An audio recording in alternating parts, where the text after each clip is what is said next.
peace, love, and moonbeams. So, here I am again, seeing, feeling, hearing, and being with spirit. So, chapter 14, it's all about growth by Melchizedek. He was an amazing mathematician in ancient times, much like Archimedes and Descartes. Gosh, my old philosophers I'm forgetting.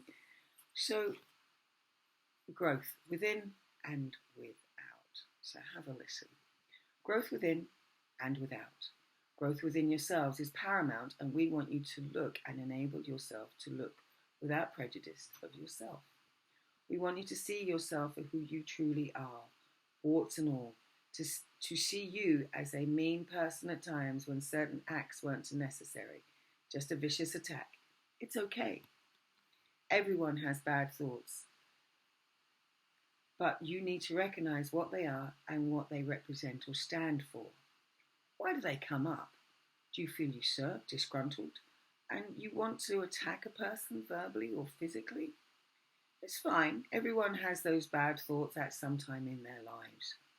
Can you control it, or do you act upon it? If you do act out, you need to understand why. Is it an eye for an eye? But then where will that stop? That is the beginning of many wars. Before you do retaliate, look at how that will serve you and the loved ones around you. Instead, go inside. Feel the anger, perhaps go for a run or walk up a hill. Get rid of the anger in a more constructive way. Feel it on the inside, sit in it, and then let it get diluted into the nothingness. By moving through these episodes, there is growth on the outside and inside. Learn why and how it happened, and don't let anybody push those buttons again. Deal with it. Accept it. Growth on the inside is about raising your vibration through experiences and feelings, learning from these experiences so we grow, mature, and begin to understand the knowing. Change is inevitable inside and out. Once you are looking after the teacher and master, so look after the temple of the body.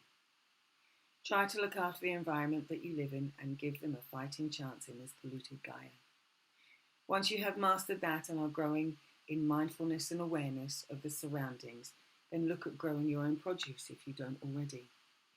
Be it herbs in a pot on the kitchen windowsill or a beautiful garden. These are very therapeutic. Looking after your environment means that you nurture and grow yourself. Feeling the energy of plants as they grow can be a useful exercise if you haven't already experienced that. Through experiences with feelings, so souls grow. Through good food and water, the soul can also be nurtured. This can stave off disease and other unnecessary afflictions that haven't been written into your contract. Keep yourself healthy in the body, and mind will also stay so. This includes exercise and fresh air. Connect with others, grow your friendship with kindness and compassion. Keep in touch with family and see how they grow. Nurturing others will help you to nurture yourself, to grow wise and accepting of all. This is true growth of human lives. The world that you live in is going through huge amounts of growth and change. This is inevitable, as the world powers change through the decades, so that ideals and philosophies do too.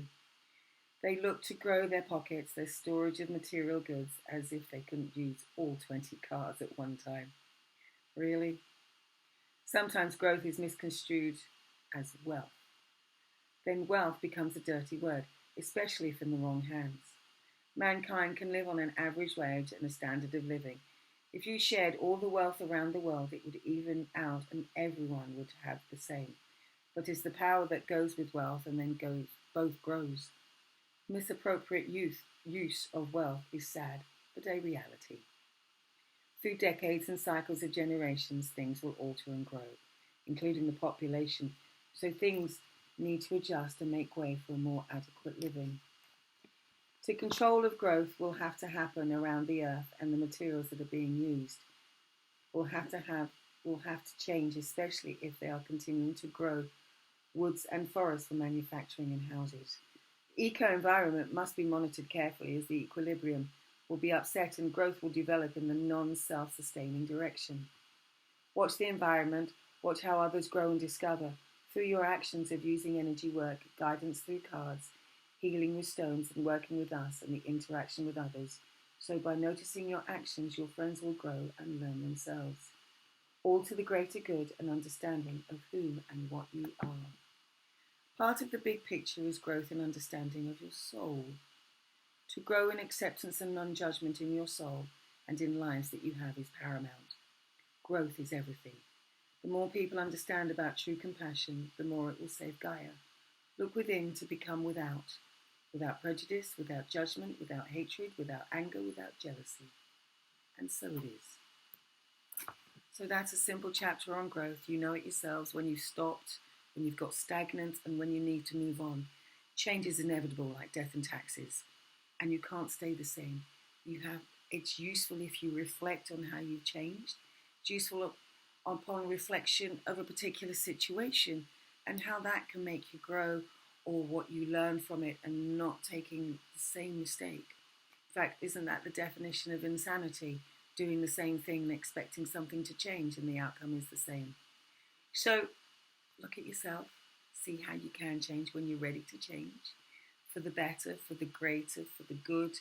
Perhaps go out and change for the better, to go and volunteer picking up litter from the streets. That's quite nice.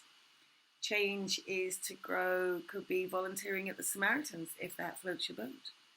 Growth and change could be making use of that boat that you've got in the boat shed to go out fishing. And often when you are alone with silence, growth also happens. So there are many ways of growing inside and out. Have a think about it yourself, have a feel about it yourself, and see how you go. beingwithspirit.com, tiffanybees.com, tiffanybees@gmail if you want to write to me. Any questions? Feel free to leave a comment and I should get back to you. I get kind of busy, but I will always make time. Take care.